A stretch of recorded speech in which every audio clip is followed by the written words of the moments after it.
Wiring of reverse forward motor starter by Star Automation. Let's start power wiring of reverse forward motor starter. We are using two power contactors, and this is the red wire we are connecting to the L1 terminal, and this R phase wire in the same way we are connecting to the other contactor also. These wires are from the supply line. So we have connected R phase to both these R terminals of contactor, and now we are connecting Y phase to a Y point,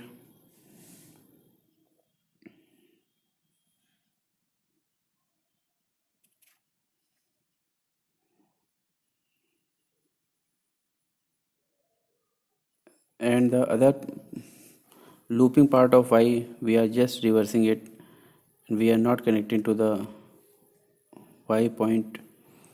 It is basically shifted, and the B phase which we are connecting to the third point here in the first contactor, while in the other one it is at the other side here.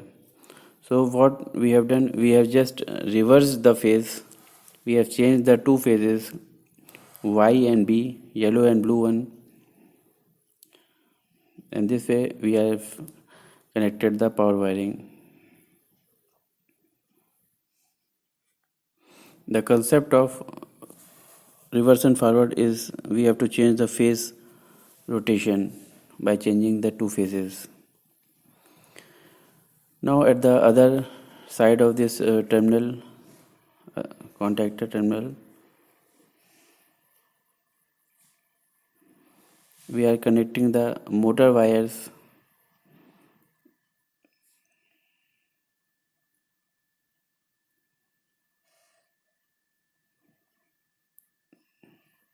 and in corresponding to the RYB phases we have just connected in sequence RYB to the first contactor, and in the same way without changing here any phase rotation we will connect sequentially to the other contactor also.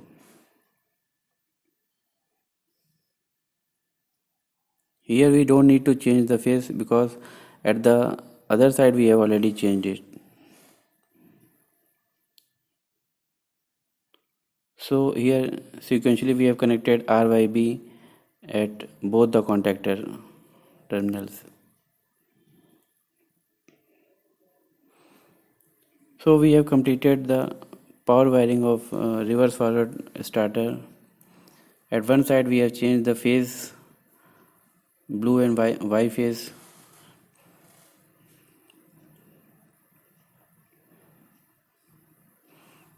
Other side is connected to the motor terminal.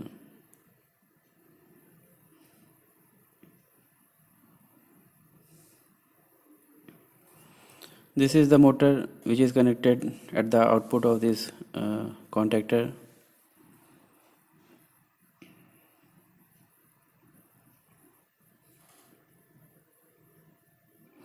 Let's start control wiring. See here in the control wiring we have a phase going through the MCB single pole, and we have a selector switch 1 A1 A2, and from A1 and A2 points it is to the coil of forward contactor and reverse contactor, and this is one is forward contactor and the other one is reverse contactor, and here we are connecting the coil points. First of all we will take black wire, we are considering it as a neutral wire, and we are connecting at one point, let it be A1 point, and we are connecting A1 point of both the contactors to the neutral of supply. So we have shorted A1 point of both the contactors, and we will connect this thing to the neutral supply.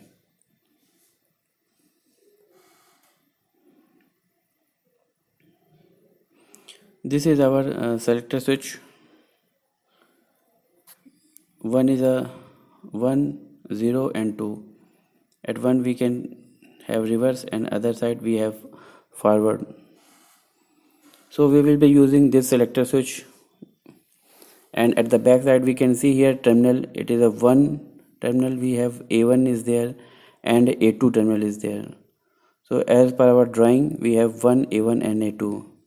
We will connect the phase wire at the terminal 1, and from A1 and A2 we will take wires and connect it to the coil of reverse and forward contactor. So here this is the phase wire we are connecting at the terminal 1 of the selector switch. So we have connected the phase supply here, and we will take one wire and we will connect it to the A1 terminal here, this way.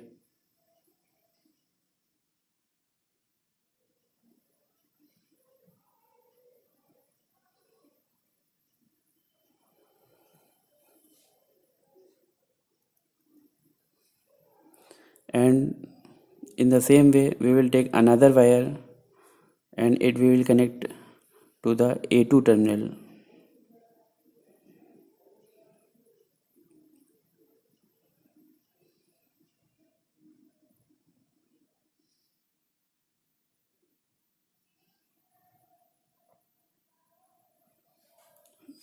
See here we have connected one A1 and A2. One is connected to the phase supply, and A1 and A2, these wires will be connected to the forward and reverse contactor coil point, that is A2 point. Here we are connecting one wire here at the A2 point of forward contactor, and from the other A1 point we will connect to the other contactor coil, while the other side, that is the coil side, it is connected to neutral. Now let's test. See, one contactor gets on and it is rotating reverse, and at the other side it is getting forward. Motor is rotating at very slow speed to test and to show you the reverse and forward rotation. And for this we have used the supply, three-phase supply from a VFD, so that we can show you the reverse and forward rotation. Thank you for watching it.